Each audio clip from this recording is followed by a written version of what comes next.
Us explicaré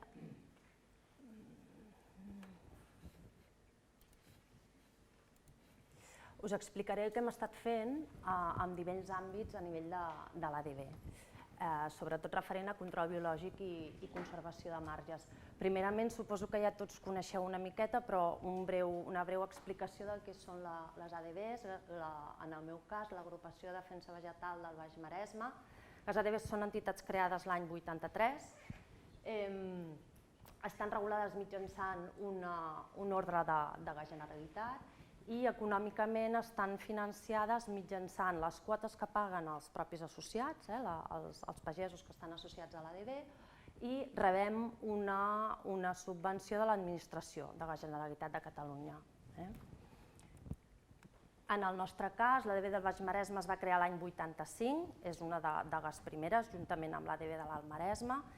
Actualment estem donant assessorament a 35 socis i unes 140 hectàrees aproximadament. Val a dir que és un tipus d'explotació petita, d'una mitjana d'entre 2-3 hectàrees, i un tipus de producció de pagès que fa un cultiu molt intensiu, 2, 3, 4 cicles de cultiu anuals i superfícies petites, una estructura molt familiar. La idea de l'ADB és donar assessorament, és a dir, fer un assessorament en el pagès, sobretot amb sanitat vegetal,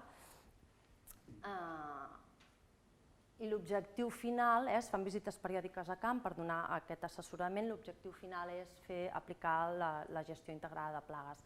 Actualment, haureu sentit, és obligatori fer la gestió integrada de plagues, ja per llei, però de fet les ADBs fa molts anys que estem fent aquest assessorament amb gestió integrada de plagues. Aquesta gestió integrada de plagues no ens l'inventem els tècnics, s'aplica mitjançant programes de lluita integrada que es desenvolupen sobretot en el Departament d'Entomologia de l'IRTA de Cabrils. Existeix una col·laboració molt estreta entre IRTA i les ADBs, i a part l'ADB també, a part de fer aquest assessorament tècnic pròpiament en finca, el que fa és tota la part de transferència tecnològica de coneixements en el pagès, és a dir, és una mica un canal d'informació entre la informació tècnico-científica que es va desenvolupant i el propi pagès. I a part també és el canal de comunicació entre l'administració i el pagès, és a dir, fa una mica aquesta tasca de vehicular la informació. A nivell de...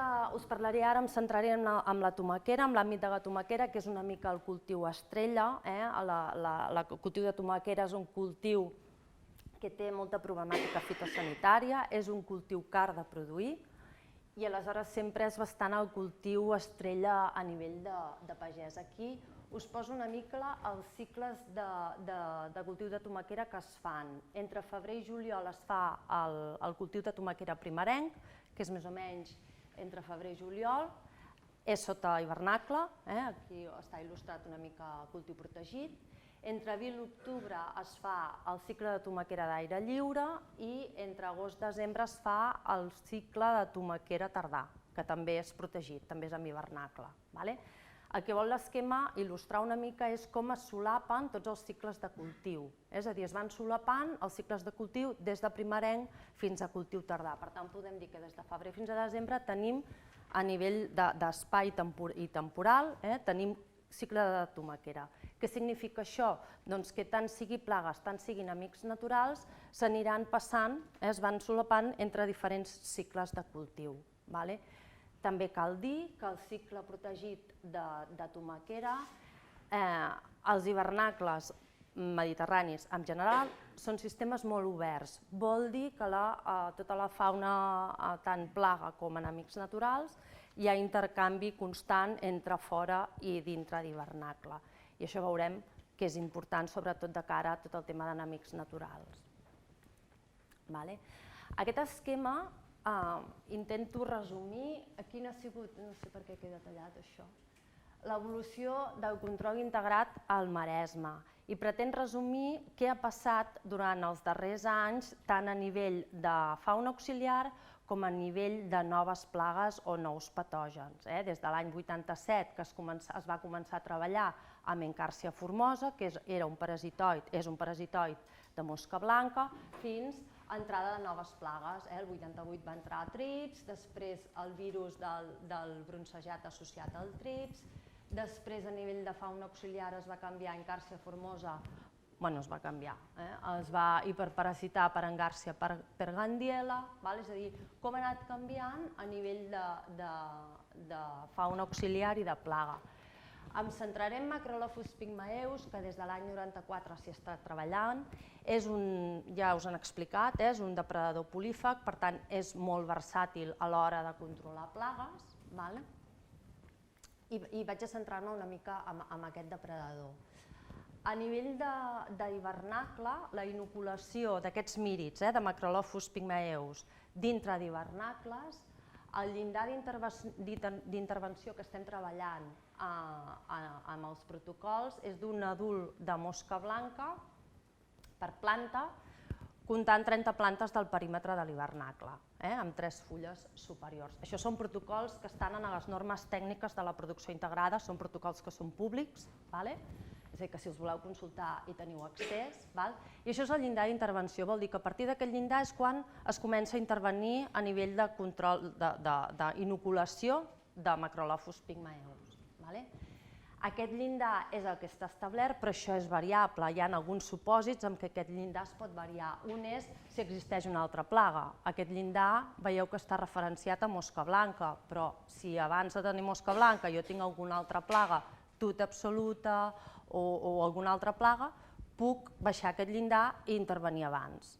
En agronomia les coses no són taxatives i sempre hi ha moltes variables que fan modificar el protocol.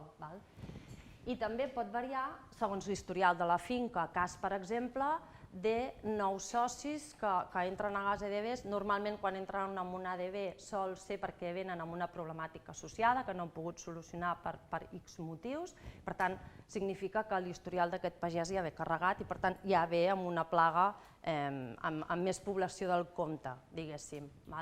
Per tant aquí podem modificar el llindar. O també podríem modificar, per exemple, si en comptes d'inocular individus adults, inoculéssim nimfes, que significa que estic en un estadi més avançat del cicle. I la dosi d'inoculació seria, estem treballant ara mateix entre 1,5 i 2 Macrolophus per metre quadrat.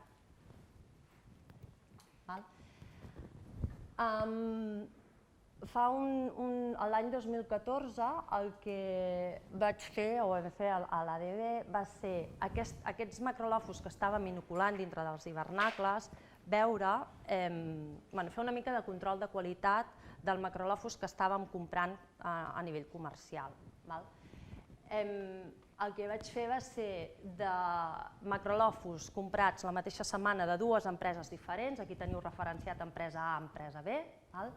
El que vaig fer va ser agafar 15 individus de cada empresa, de cada lot, i portar-ho en condicions de laboratori i veure la supervivència d'aquests individus passats 4 dies i 12 dies. El gràfic és bastant explicatiu. De l'empresa A, passats 12 dies, hi havia 0% de mortalitat, és a dir, van sobreviure tots.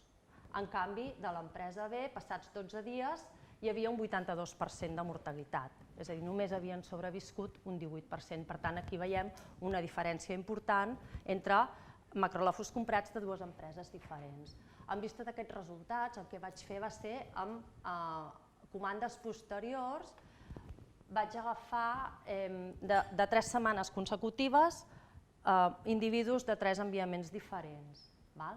I en primer lloc vaig comptar el número d'individus que hi havia als pots. Els pots havien de ser de 250 individus per pot i vaig comptar els que estaven vius. Això és una anàlisi de qualitat quantitatiu, purament.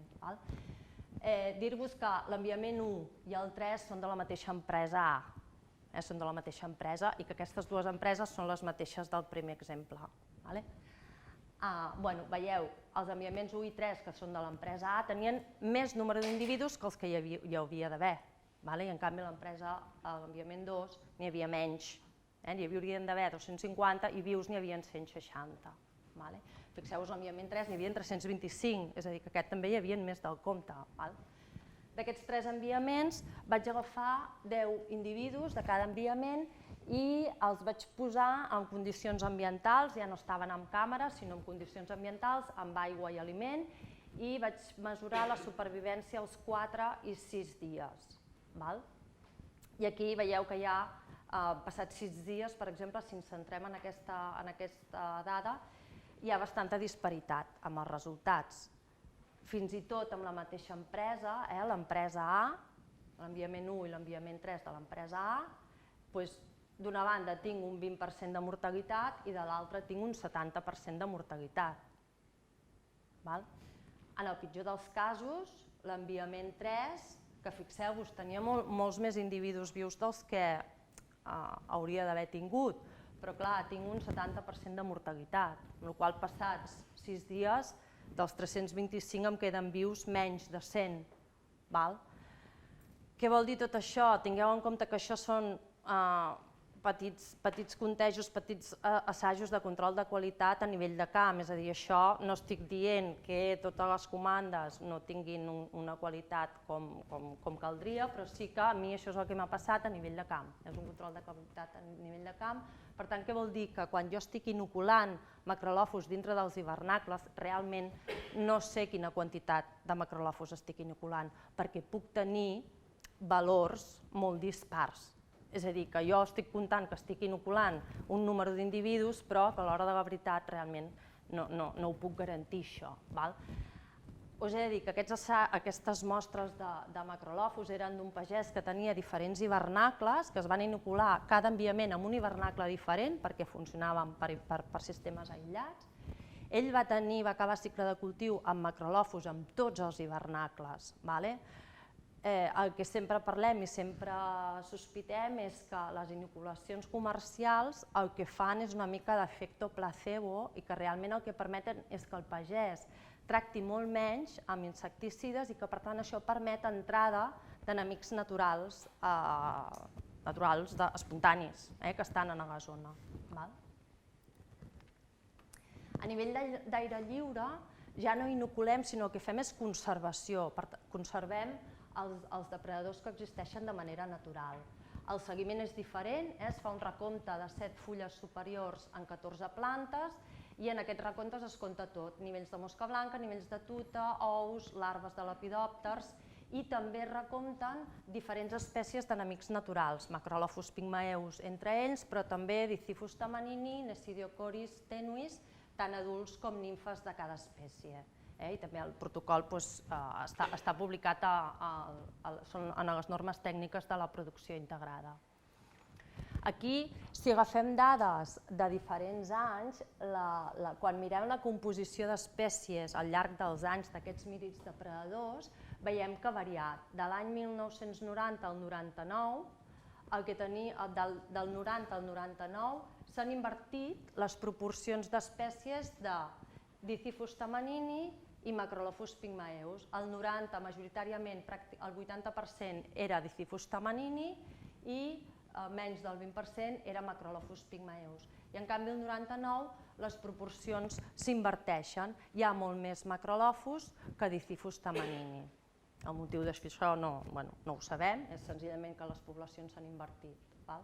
El 2003 comencen a aparèixer nivells de població de Nesidiocoris tenuis, que és un altre mírid depredador, que aquest potser l'heu sentit més perquè és el que a nivell comercial s'utilitza més. El que passa és que també és fitòfag, produeix dany en planta i per tant compta si s'inocula perquè nivells elevats de població poden provocar dany en planta. I al llarg dels últims anys, del 2011 al 2013, el que sí que veiem és que majoritàriament tenim Macrolophus pygmaeus, pràcticament un 98 i pico % tenim Macrolophus pygmaeus.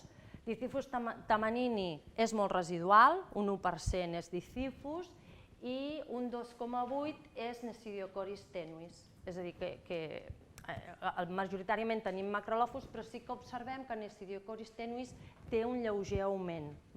La previsió és que aquestes proporcions siguin variables i el que pot acabar passant en anys posteriors no ho sabem, però que això veiem que al llarg dels anys les poblacions de les diferents espècies varien. A nivell de quin tipus d'estratègia de control biològic utilitzem per diferents plagues concretes. El que s'ha vist amb Bemisia tabaci, que és l'espècie de mosca blanca vectora del virus de la cullera, juntament amb l'IRTA i les ADVs, el que vam fer va ser agafar tot un grup d'hivernacles, un número de 103 hivernacles l'any 2004, i veure quins estaven portant amb estratègia de gestió integrada de plagues i quins estaven portant només amb control químic. El que vam veure és que el percentatge de plantes amb Bemisia era molt més elevat amb els cultius que es portaven només amb insecticides, només amb control químic, que els hivernacles que s'estava fent conservació o inoculació de Macrolophus pygmaeus. Per tant, el que ens diu és una mica que si només aplico l'estratègia de control químic, pugen les poblacions de Bemisia tabaci. Si això ho relacionem amb el virus, és a dir, la Bemisia tabaci és vectora del virus de la cullera, es reflecteix una mica la dada. Això ja són dades només de l'ADV, de l'ADV del Baix Maresme, en canvi aquestes eren de diferents ADVs, ADVs de l'Alt Maresme, ADVs del Baix Maresme. En l'ADV del Baix Maresme, al llarg dels anys sí que veiem que el 2004 és el pic més alt de virus, amb hivernacle tardà, arribant fins a un 67%. Va ser un any problemàtic, perquè hi havia hivernacles on la incidència va arribar al 90% de virus, per tant vol dir pràcticament arrencat. Però a partir de l'any 2004 sí que es van veient que la incidència de virus baixa fins al punt que els últims 15, 5 anys, els últims 5 anys no hi ha hagut virus de la cullera al Baix Maresme. És a dir, que és una malaltia de moment bastant controlada. Per tant, sí que podem dir que la gestió integrada de plagues amb control biològic per controlar Bemisia ens està funcionant i de retruc del virus. Pel que fa a tuta, l'any 2010 vam agafar una sèrie d'hivernacles i vam valorar danys de tuta en fulla i danys de tuta en fruit. Aquí poso només un exemple, és un cas on el que vull que veieu és en vermell hi ha la corba, la línia dels mírids, i la línia verda és els danys de tuta en fulla i la línia lila és els danys de tuta en fruit. Comptàvem una sèrie de danys en fulla i en fruit. A la tuta en fulla vam arribar a danys de 0,4, que significa que són 3 mines de tuta amb 7 fulles, vol dir que és un dany baixíssim, no sé si coneixeu la plaga, però realment és un dany molt baix, i el màxim de dany de tuta en fruit va ser d'un 5%.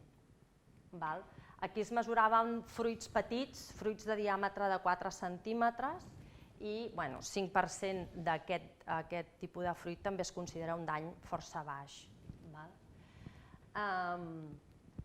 Veieu per això que el nivell de mírids tampoc és que sigui molt elevat.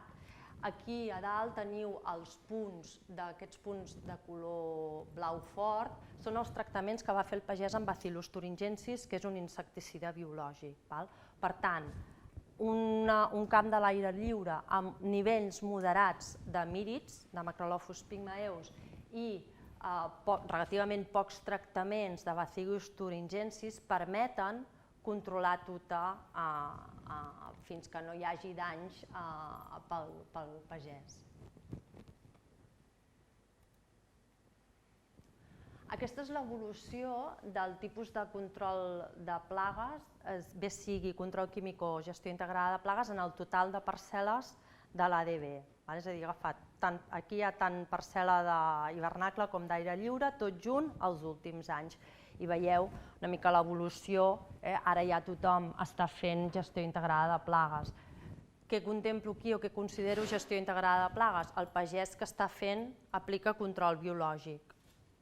No vol dir que no tracti amb producte químic, però està fent control biològic i per tant els tractaments químics que fa d'una banda són molt menors i de l'altra són molt més respectuosos perquè tinc que conservar l'enemic natural.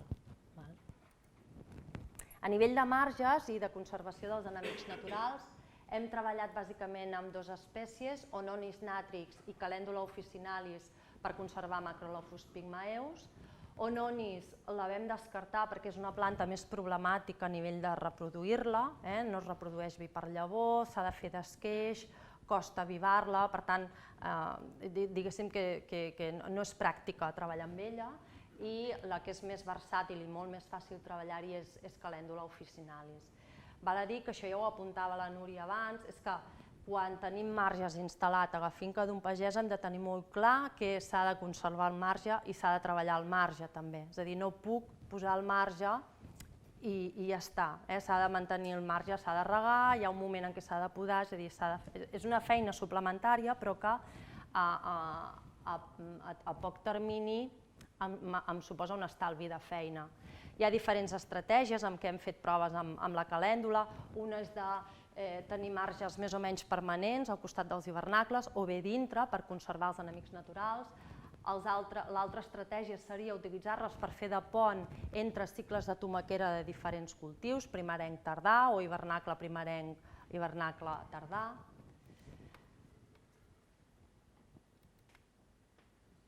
L'any 2013 vam fer una petita prova on vam col·locar, a dintre dels hivernacles, vam col·locar 3 punts de calèndula amb 5 plantes de calèndula en cada foco. I vam comptar els mírids que hi havia amb 7 plantes a prop de les calèndules i 7 plantes allunyades de les calèndules per intentar comparar com era aquesta colonització amb tomaquera, que estava a prop o que estava lluny. En taronja teniu les plantes de tomaquera que estan a prop de les calèndules i en verd les que estan allunyades. I a dalt teniu els adults de Macrolophus i a baix teniu les nimfes, els juvenils. El que sí que veiem és que quan col·loquem les calèndules, fixeu-vos que en la línia taronja tenim més adults de Macrolophus en les tomaqueres que estan a prop de calèndules que en les que estan allunyades. Això és perquè a Macrolophus està la calèndula i el primer que fa és saltar a la tomaquera que està propera, és lògic. En canvi, inicialment no tinc nimfes enlloc, perquè encara no s'ha reproduït el Macrolophus. L'evolució és que els adults en les calèndules que estan prop de les tomaqueres baixen, la línia taronja baixa, i en canvi la línia verda puja. Per què? Perquè els Macrolophus s'estan dispersant. Primer han anat a parar a les tomaqueres properes, però després es van dispersant. I en canvi les nimfes pugen a tot arreu, perquè es van reproduint els Macrolophus a tot arreu i surten nimfes per totes les tomaqueres. Per tant, sí que veiem que la instal·lació de calèndula officinalis com a planta refugi a l'hivernacle té un paper important en conservació i colonització precoç. Això és important perquè el que fa és realment avançar, és a dir, tenim hivernacles on la colonització espontània de mírids es dona habitualment, però la calèndula el que fa és l'avança una mica i per tant m'assegura més el tiro tècnicament. I finalment, per acabar, no estic controlant el temps, però per canviar una mica de planta també hem fet alguna prova amb la Lissum, amb la lobulària marítima, per conservar els sírfids depredadors de pugó. El sírfid és com, no sé si coneixeu, és com una mena de llimac molt petit de color blanc transparent. És la larva del sírfid, aquest és l'adult, aquest és la larva, i és molt bon depredador de pugó. L'hem utilitzat instal·lant marges de lobulària perquè és bon depredador, sobretot en el cas d'enciams. Per tant, es planten els marges de lobulària al costat dels camps de l'enciam.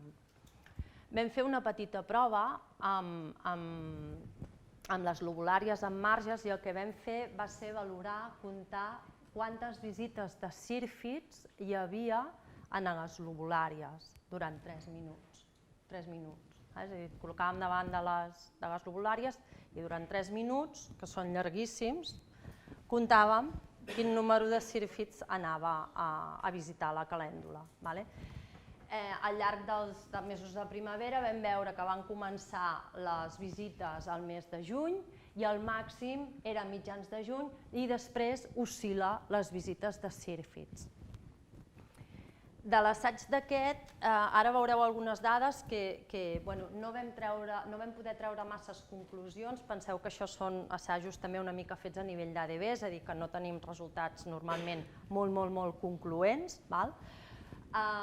I veureu que en aquest cas no és que siguin molt concloents. El que ens passa amb els sírfids és que tenen molta capacitat de vol i l'assaig on els camps on nosaltres vam fer les proves són camps relativament petits i per tant no podem veure molta diferència entre un camp on no hi ha lobulària, que seria el nostre control, i un camp on hi ha lobulària, perquè el sírfid té tanta capacitat de vol que es desplaça molt fàcilment. Per tant, no ens va donar masses dades. Bé, sí que ens van donar dades, però no són molt vistoses. Aquí us he marcat el pugó, que és una mica l'objectiu. La idea dels sírfids era perquè són depredadors de pugó, i veieu que en el control, que és el camp d'enciams on no hi havia lobulària, té una mitjana de 0,66. Això vol dir, tingueu en compte que les eines són molt petites, això era que es va trobar pugó en un de 3 enciams, això era un assaig destructiu, és a dir, vam agafar l'enciam a final de cultiu i el vam treure fulla per fulla i veure si hi havia pugó o no hi havia pugó. És un recompte molt exhaustiu. Dels 3 enciams hi havia pugó en un i això eren 2 pugons en un enciam, que és aquesta mitjana que surt aquí. I en canvi, en el camp on hi havia lobulària, el mateix, vam trobar pugó en un enciam de 3 que vam obrir, i aquesta mitjana de 1,67 eren 5 pugons en aquest enciam. Clar, les dades no són bones a nivell de valor absolut, però els nivells de pugó realment eren molt baixos. La dada important aquí, o que ens sembla important, és que el nivell de sírfids a final de cultiu és 0. Això és important perquè no ens solucionaria el problema que no tinguéssim pugó, però en canvi tinguéssim el sírfid de cara al producte comercial, és a dir, el consumidor evidentment que vol l'enciam sense pugó, però tampoc el vol amb qualsevol mena de bitxo, per molt enemic natural que sigui, per tant això és important. I que el nivell de pugó realment era molt baix. Aquesta era una parcel·la on el pagès abans feia tractament químic per controlar pugó, i aleshores el pugó no l'acabava de controlar, i us ho dic jo i m'heu de creure, és que no eren aquests nivells de pugó, eren molts més. No sé si ho heu vist mai, però un enciam ple de pugó és molt aparatós. I aquí també dir-vos que en el cas de treballar amb la lobulària, per al pugó de l'enciam, existeix el hàndicap, que jo penso que tècnicament és important, i és que abans que arribi el sírfid hi ha d'haver el pugó. I això pel pagès és un tema molt important, perquè el pagès veu el pugó. Si no hi ha el pugó, el sírfid no va a menjar. Llavors això és el que crea una mica de... no és fàcil. Estem en una zona, i el Baix Llobregat és exactament el mateix, que són sistemes naturals molt rics en quant a enemics naturals i que això afavoreix el control biològic, en aquest cas del pugó de l'enciam, mitjançant la conservació de la fauna auxiliar. I res més, moltes gràcies a vosaltres, a la Judit Arnó de l'IRTA i a tot l'equip d'entomologia pel suport que m'han donat, als pagesos de l'ADB.